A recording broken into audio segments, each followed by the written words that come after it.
This week, as we just read, our parsha is Pinchas. Now, for those of us who have not yet attended our weekday minyan, you might not know we do read Torah on Mondays and Thursdays during our minyan. It's part of the regularly scheduled service. So this past Monday, we came to the Torah reading. In that service, Jamie Knoll, where is he? There he is. Hi, Jamie. He's our Shamas, and he's also our Gabbai Rishon on Mondays and Thursdays, which is to say he's our weekday version of the Amazing Judy Paz. Jamie announced our parasha along with the page number, and he said, again, we're at Parashat Pinchas.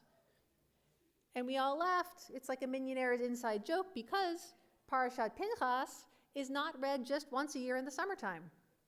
We read from Parashat Pinchas every month on Rosh Chodesh, and we read from Parashat Pinchas also on our holidays. It's our maftir reading, describing special offerings we made in our holy temple in ancient Jerusalem in honor of the festival days, the Yom Tovs.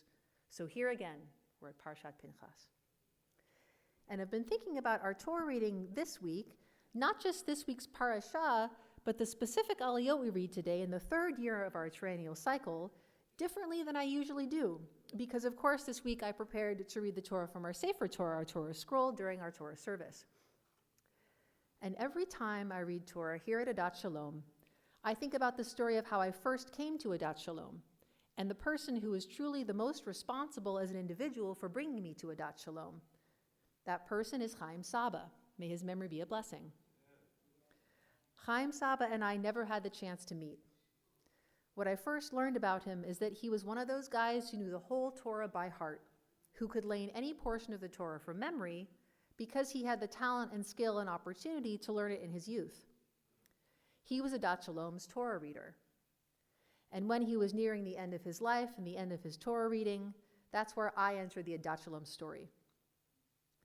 This happened when I was a rabbinic student in the middle of my education at Ziegler. I hadn't yet done my study abroad in Israel. I saw a want ad posted to a student job board, a community seeking rabbinic help. A community in West LA, of course, Adat Shalom, was looking for Torah readers who could lane all 7 aliyot on the triennial cycle. They'd provide support in the form of an honorarium, and I saw this over 10 years ago now. And I thought, well, I'm not really sure whether I can do this, but I want to give it a try. It worked out well for everyone. In time, I became rabbinic intern and religious school teacher. After my ordination, I came back as guest rabbi and scholar in residence. In those pandemic times, when we had services outside and the doors of shuls weren't open and couldn't be opened to passers-by, Adat Shalom invited me back to come and read Torah. In those pandemic times, Adat Shalom began to truly become my home and my spiritual family. After I became Adat Shalom's rabbi, it just unfolded. It just made sense that some of the first ways I was able to give back to the community were connected to Chaim Sabbah and were, without my intentionally planning it, in honor of his memory. The first thing, rewinding back on our memories, are new Sidurim. This was a project that my understanding was the community had been working towards for quite a while, and it was pandemic times. It was hard to get new things moved forward and get new ideas off the ground.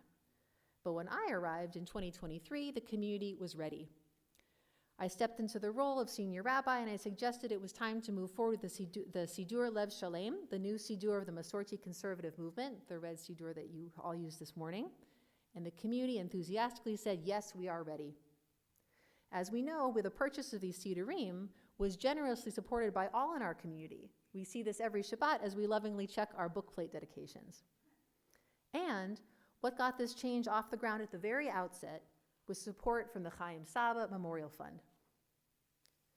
And the second thing, of course, to honor Chaim Sabbah's memory, are Torah readers.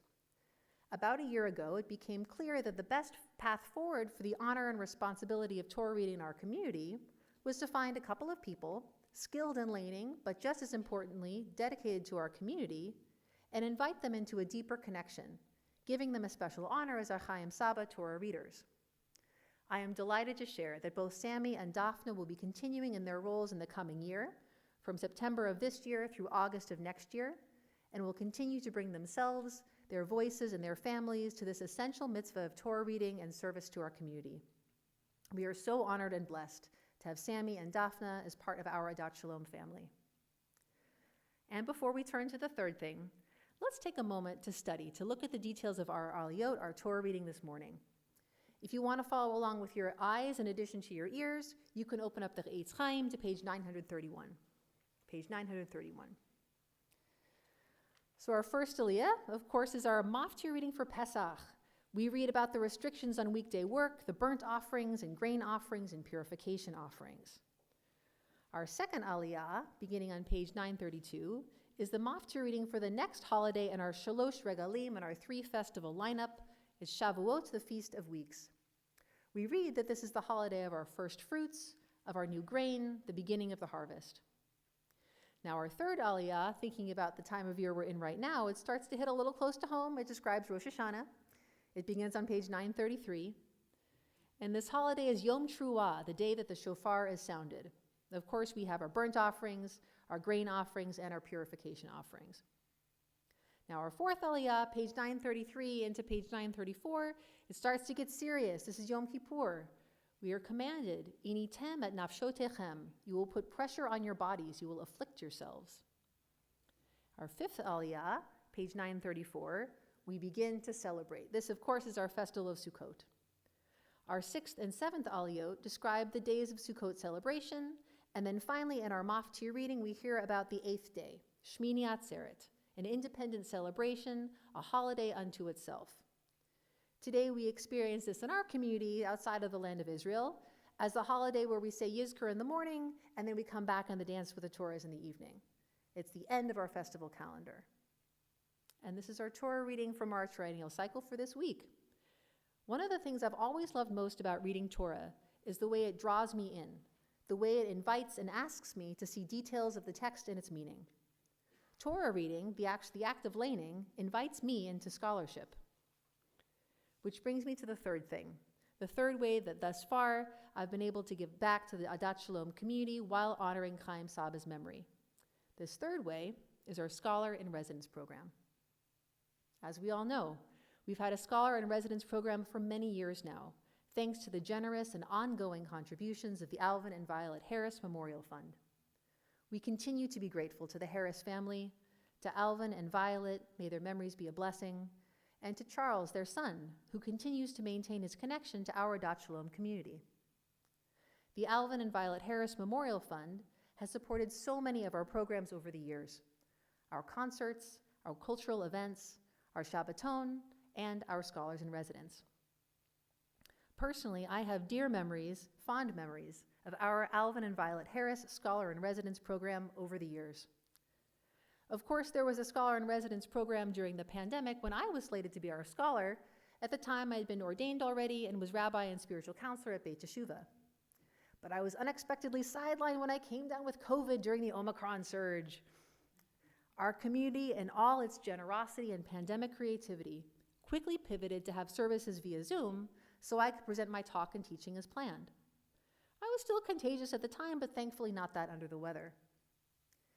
And years before that, when I was still a rabbinic student and the days of COVID were not yet even an imagination, I remember the Alvin and Violet Harris Scholar in Residence Shabbat when we invited a Jewish referee from the NFL to come and tell the story of his career. I hadn't even been aware that this was planned, that he was coming. I was at shul that day to be our Torah reader. But hearing his story and touching the NFL football that was used during actual games, I was starstruck. I'm not the most dedicated sports fan myself, but I tried to be because my dad, may his memory be a blessing, was a professional athlete. I called him after that Scholar in Residence Shabbat to tell him, "Dad, this was so cool. I touched an actual football from the NFL." So now, these post-pandemic times, I've been tasked to navigate. What is our Scholar in Residence program really about?